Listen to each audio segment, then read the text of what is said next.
Hello नमस्कार दोस्तों, कैसे हैं आप लोग। आशा करते हैं आप लोग अच्छे होंगे। देखिए यूजीसी नेट एग्जाम में यहाँ पर बहुत ही बड़ा बदलाव किया गया है, जिसके बारे में इस वीडियो में बात करने वाले हैं। तो कितने बदलाव किए गए हैं? टोटल 2 बदलाव किए गए हैं, जिसके बारे में इस वीडियो में हम बात करेंगे। तो आप ये नोटिस देख सकते हैं, यूजीसी नेट की तरफ से निकाला गया है, ये 20 मई को। ये सबसे पहला बदलाव है। क्या किया गया है कि आपका फॉर्म अप्लाई का जो लास्ट डेट जो था वो 20 मई 2026 था, जिसे बढ़ा के यहाँ पर 23 मई 2026 कर दिया गया है। तो इसका असर किस पर पड़ेगा? ठीक है, फॉर्म अप्लाई का जो आपका लास्ट डेट बढ़ा है, इसके कारण जो आपका कास्ट सर्टिफिकेट लग रहा था उस पर असर पड़ेगा। ठीक है, और आपका जो एग्ज़ाम डेट है, जो एग्ज़ाम डेट इन्होंने फिक्स कर दिया था, वही आपका एग्ज़ाम डेट यहाँ पर चेंज हो सकता है, जो मैं आपको यहाँ पर बताने वाला हूँ।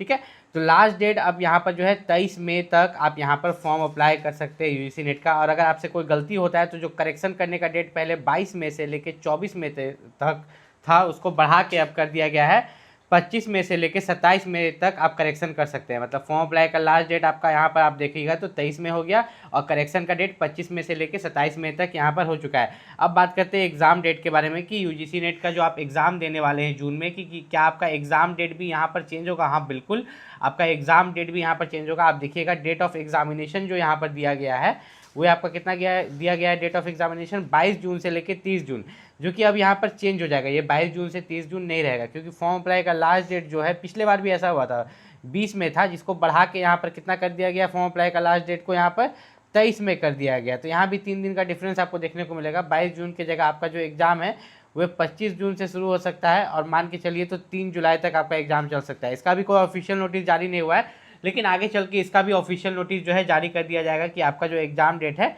यूजीसी नेट का वो यहाँ पर चेंज हो चुका है। अब यहाँ पर थोड़ा सा अगर हम लोग नीचे चले तो यहाँ पर एक बच्चे का डाउट आया था कि अगर हम असिस्टेंट प्रोफेसर के लिए क्वालिफाई करते हैं, ध्यान से समझिएगा कि अगर बच्चा यहाँ पर असिस्टेंट प्रोफेसर के लिए अगर क्वालिफाई कर जाता है तो उसका सर्टिफिकेट कितने साल तक वैलिड रहता है? ध्यान से समझिएगा। अगर आप यूजीसी नेट का एग्जाम देते हैं, असिस्टेंट प्रोफेसर के लिए क्वालिफाई करते हैं, तो आपका सर्टिफिकेट जो है लाइफ टाइम के लिए वैलिडेट रहेगा। ठीक है, लाइफ टाइम मतलब जीवन भर के लिए आप जो है यूनिवर्सिटी कॉलेजेस में पढ़ा सकते हैं। लेकिन यहाँ पर एक दिक्कत होता है, जब भी आप असिस्टेंट प्रोफेसर के लिए क्वालिफाई करते हैं ना, तो साथ ही साथ ऑटोमेटिक आप पीएचडी के लिए भी क्वालिफाई कर जाते हैं, क्योंकि पीएचडी का कट ऑफ हमेशा असिस्टेंट प्रोफेसर से कम जाता है। ठीक है, पीएचडी का जो कट ऑफ है असिस्टेंट प्रोफेसर से कम जाता है। मान लीजिए कि असिस्टेंट प्रोफेसर का कट ऑफ जो है आपका टोटल 300 मार्क्स का एग्जाम होता है। असिस्टेंट प्रोफेसर का कट ऑफ अगर यहाँ पर गया है 200, तो पीएचडी 180, तो ऑटोमेटिक आप दोनों के लिए क्वालिफाई हो गए। तो इस केस में आपको क्या करना है ना, या तो आप पीएचडी में एडमिशन ले लीजिए, या आप कहीं पर as a assistant professor join कर लीजिए। ठीक है, असिस्टेंट प्रोफेसर आपको जाके यहाँ पर ज्वाइन कर लेना है। एक बार आप ज्वाइन कर लेते हैं तो लाइफ टाइम के लिए जो है आप असिस्टेंट प्रोफेसर बन जाते हैं, दोबारा आपको एग्जाम देने की जरूरत नहीं पड़ती। अगर आप अपना स्कोर सुधारना चाहते हैं तो आप दे सकते हैं।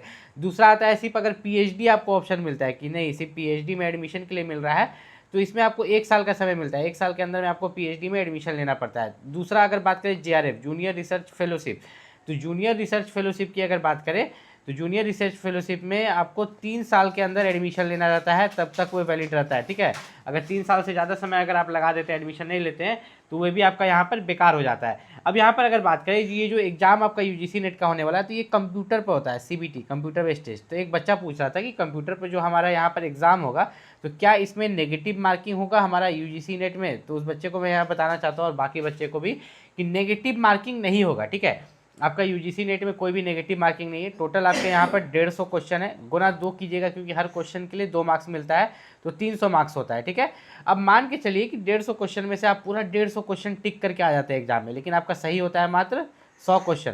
तो वो जो 50 क्वेश्चन गलत हो रहा है ना, तो उसका कोई भी नेगेटिव मार्किंग यहाँ पर नहीं कटने वाला है। इसका मैं आपको सबूत भी दिखा दूंगा, यहाँ पर दिया गया है। पहले आप ये समझ लीजिए कि आपका एग्जाम 2 पार्ट में होता है, पार्ट 1 पार्ट 2 एक ही दिन होता है। ठीक है, ये जो पार्ट 1 पार्ट 2 है ना, एक ही साथ होता है, जिसमें आपको 3 घंटा का समय मिलता है। अब लेकिन सबसे खास बात इसमें क्या है ना, कि आपका पार्ट 1 में जो है 50 क्वेश्चन रहता है, जो कि आपका यहाँ पर reasoning ability, reading comprehension, divergent thinking और जनरल अवेयरनेस रहता है। अब बहुत बच्चे ये सोचते हैं ना कि अरे 50 क्वेश्चन तो है, उसमें भी रीजनिंग पूछ रहा है, रीडिंग कॉम्प्रिहेंशन पूछ रहा है, इसको निकाल लेंगे। लेकिन अधिकतर बच्चे फेल इसी में करते हैं। ठीक है, याद रखिएगा, जो इस पेपर 1 को हल्का समझ के चलते हैं, जो 50 क्वेश्चन वाला है, अधिकतर बच्चे इसी पेपर में फेल करते हैं। भले हुए अपना डोमेन नॉलेज वाला पेपर में पास कर जाते हैं, लेकिन इस पेपर में फेल कर जाते हैं। आपको जो यहाँ पर इस पेपर के कारण ही फेल करते हैं, आपको 40% एग्रीगेट मार्क्स लाना रहता है। ठीक है, 40%, तभी आप पास करते हैं यहाँ पर। ठीक है, इस चीज़ का यहाँ पर खास ख्याल रखिएगा। अब यहाँ पर अगर हम इसको यहाँ पर हटाएं तो यहाँ पर ध्यान से देखिए, मेनली जो है यहाँ पर डोमेन नॉलेज, यहाँ पर तो मैंने बता दिया। दूसरा है 100 क्वेश्चन जो आता है डोमेन नॉलेज से आता है। अब ये डोमेन नॉलेज क्या होता है, देखिए आपने अपने ग्रेजुएशन के समय, जब आप अपना ग्रेजुएशन किए होंगे, ग्रेजुएशन के समय या अभी आप पीजी जो अपियरिंग कर रहे हैं या कर चुके हैं, जो सब्जेक्ट आपने लिया होगा उसी सब्जेक्ट से आपको क्वेश्चंस यहाँ पर पूछे जाएंगे। बहुत लोग यहाँ पर जो है ना सब्जेक्ट कॉम्बिनेशन को लेके यहाँ पर कंफ्यूज रहते हैं। कौन लोग रहते हैं, बीटेक वाले, ये सब यहाँ पर सब्जेक्ट लेके कंफ्यूज रहते हैं, तो उनके लिए भी मैं बता दूंगा कि उनके लिए क्या वैलिड है क्या नहीं है।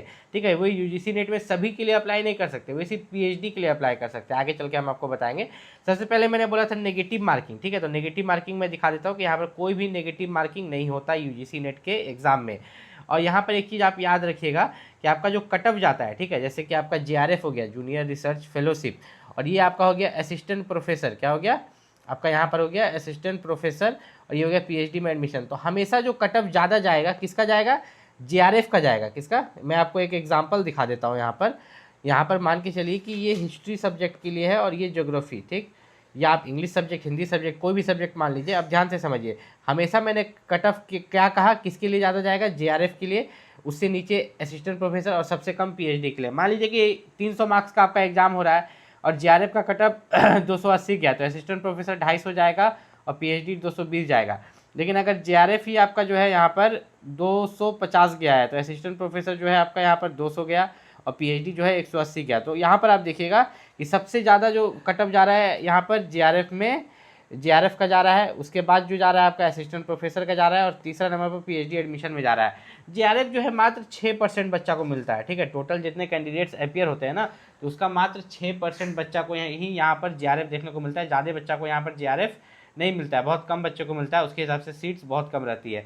अब सबसे बड़ा दिक्कत आता है कि फॉर्म अप्लाई का लास्ट डेट तो बढ़ गया है, यहाँ पर इन्होंने 23 मई तक कर दिया है। तो क्या अपियरिंग वाले कैंडिडेट भी अप्लाई कर सकते हैं? जो लोग अभी अपने मास्टर्स डिग्री में, या उसको आप पीजी डिग्री बोलते हैं, पोस्ट ग्रेजुएट डिग्री, वो लोग अगर अभी अपियरिंग है, क्या है, अपियरिंग है, तो क्या वो लोग फॉर्म अप्लाई कर सकते हैं? हाँ, बिल्कुल कर सकते हैं। अगर आपने ग्रेजुएशन कर लिया है और आपने यहाँ पर पीजी सेमेस्टर 1 में एडमिशन लिया है, तो आप बिल्कुल यहाँ पर यूजीसी नेट के लिए फॉर्म अप्लाई कर सकते हैं, और आपको करना भी चाहिए।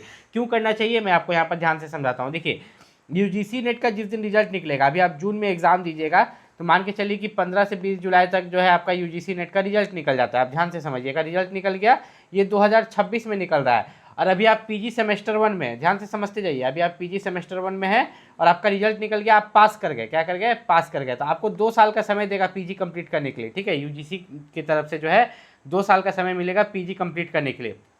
2 साल तक आपका जो है रिजल्ट वैलिड रहेगा। ये जो रिजल्ट आप यूजीसी नेट का पास किए ना, 2 साल तक, मतलब 2026 से 2027, 2027 से 2028, 2028 तक, वो भी कौन महीना तक, जुलाई तक, जुलाई 2028 तक जो है, जिस दिन रिजल्ट निकला था उस दिन से लेकर 2 साल तक आपको समय दिया जाएगा कि आप अपना यहाँ पर पोस्ट ग्रेजुएट डिग्री कंप्लीट कर लीजिए। तो 2 साल का समय मिल रहा है, आप आराम से कर लीजिएगा। कोई भी पीजी डिग्री 2 साल से तो ज़्यादा का यहाँ पर नहीं होता है, ये चीज़ आपको भी यहाँ पर पता है।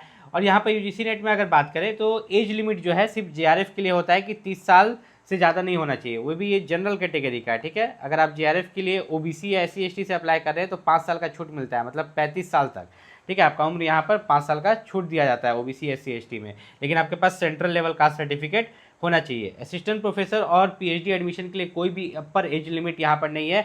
आपका उम्र काहे नहीं 50 साल है, आप अप्लाई कर सकते हैं यहाँ पर। ठीक है, उसके बाद अगर हम लोग थोड़ा सा नीचे चले तो सीट रिजर्व रहता है। जैसे 15% सीट एससी के लिए, 7.5% एसटी के लिए, 27% ओबीसी के लिए, 10% ईडब्ल्यूएस के लिए, यहाँ पर जो है 5% सीट जो है बेंचमार्क डिसेबिलिटी के लिए। तो ये जो सीट्स रिजर्व रहते हैं, तो इसी के हिसाब से जो है आपका यूजीसी नेट में कट ऑफ जाता है। ठीक है, और कितने बच्चे अपियर किए, क्वेश्चन का पेपर का लेवल क्या रहा। तो अगर आप भी इस बार यूजीसी नेट का एग्जाम देने वाले हैं तो आपको एक चीज़ समझा देते हैं कि इसमें 2 पेपर है। एक आपका पेपर 1 है जिसमें 10 यूनिट्स, ठीक है, 10 यूनिट्स आप सिलेबस समझ लीजिए, 10 यूनिट से जो है आपके क्वेश्चन पूछे जाते हैं। और आपका जो पेपर 2 है, और इसमें 50 क्वेश्चन आते हैं। कितने, 50 क्वेश्चन। पेपर 2 में भी आपके 10 यूनिट्स से क्वेश्चन पूछे जाते हैं, जिसमें आपके लगभग 100 क्वेश्चन आते हैं, और ये आपका डोमेन नॉलेज होता है। ठीक है, पेपर 2 जो है आपका यहाँ पर डोमेन नॉलेज होता है, जो सब्जेक्ट अपने ग्रेजुएशन और पीजी के समय पढ़ा है। और पेपर 1 जो है सबके लिए कॉमन रहता है। ठीक है, पेपर 1 सबके लिए कॉमन। अब मान लीजिए पेपर 2 में तो किसी का हिस्ट्री रहेगा, किसी का ज्योग्राफी, किसी का इंग्लिश, किसी का हिंदी, तो दोनों के लिए बुक अलग अलग आता है। ठीक है, पेपर 1 और पेपर 2 के लिए। तो पेपर 1 के लिए जो बुक है उसका लिंक वीडियो के डिस्क्रिप्शन में डाल देंगे। और पेपर 2 में भी आपका जो भी सब्जेक्ट है, history, geography, English, Hindi, literature, आपका मान लीजिए लाइब्रेरी साइंस है या लॉ है, जो भी सब्जेक्ट है आपका, उसका लिंक जो है सभी बुक का लिंक इस वीडियो के डिस्क्रिप्शन में डाल देंगे। अगर आपका बुक का लिंक नहीं डाला रहेगा तो आप नीचे कमेंट कीजिएगा, नेक्स्ट वीडियो में डाल देंगे। और यहाँ पर एक चीज़ आपको बता देते हैं कि अगर आपने BA BEd किया है इंटीग्रेटेड कोर्स, ठीक है, 4 साल वाला, या आपने बीटेक किया है, तो आप सिर्फ PhD के लिए एलिजिबल है, ठीक है, PhD के लिए। अगर आप लेकिन फॉर्म भरते समय अगर आपको दिखा रहा है कि आप, एक बच्चा पूछ रहा था कि फॉर्म भरते समय हमको तीनों दिखा रहा है, हमको PhD भी दिखा रहा है, JRF भी दिखा रहा है, असिस्टेंट प्रोफेसर भी दिखा रहा है। तो देखिए आप जिसके लिए एलिजिबल रहेंगे दिखाएगा। मान लीजिए मैंने BA BEd या बीटेक के लिए बोल दिया, सिर्फ PhD के लिए एलिजिबल है, लेकिन फॉर्म भरते वक्त आपको तीनों सब्जेक्ट दिखा रहा है, ठीक है, कि तीनों PhD के लिए भी आप एलिजिबल है, JRF के लिए भी, असिस्टेंट प्रोफेसर के लिए, तो आपको टिक कर देना है। नहीं तो वो दिखाता ही नहीं। अगर दिखा रहा है तो आपको टिक कर देना है, टेंशन लेने की ज़रूरत नहीं है। और UGC नेट में अगर आपने भी इस बार फॉर्म अप्लाई किया है, अगर आपको यहाँ पर किसी भी तरह का दिक्कत है तो नीचे कमेंट करके पूछ सकते हैं। और जितना भी बुक है सभी का लिंक मैंने वीडियो के डिस्क्रिप्शन में दे दिया, एक एक लिंक पर आप क्लिक करके चेक कर सकते हैं। और बुक को देखिए, UGC नेट में 2 पेपर है, पेपर 1 और पेपर 2,